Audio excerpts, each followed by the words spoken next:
الحمدللہ نحمدہ و نصلی علی رسول کریم۔ صحابی بنانی رحمۃ اللہ علیہ فرماتے ہیں کہ میں حضرت مصعب بن زبیر رضی اللہ عنہ کے ساتھ کوفے کے علاقے میں تھا۔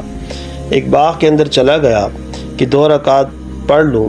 میں نے نماز سے پہلے حامیم المؤمن کی آیتیں الی المصیر تک پڑھی۔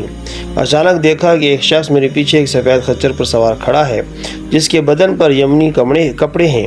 اس شخص نے مجھ سے کہا کہ جب تم غافر الذنب کہو تو اس کے ساتھ یہ دعا کرو، یا غافر الذنب اغفر لی، یعنی ایک گناہوں کی مغفرت کرنے والے میری مغفرت کر دی۔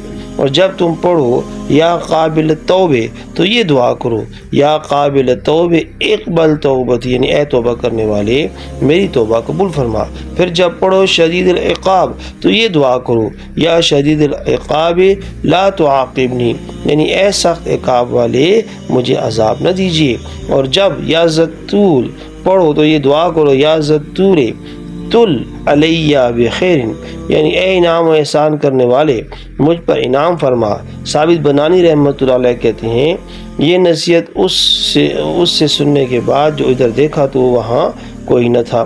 میں اس کی تلاش میں باغ کے دروازے پر آیا، لوگوں سے پوچھا کہ ایسا شخص یمنی لباس میں یہاں سے گزرا ہے؟ سب نے کہا کہ ہم نے کوئی ایسا شخص نہیں دیکھا۔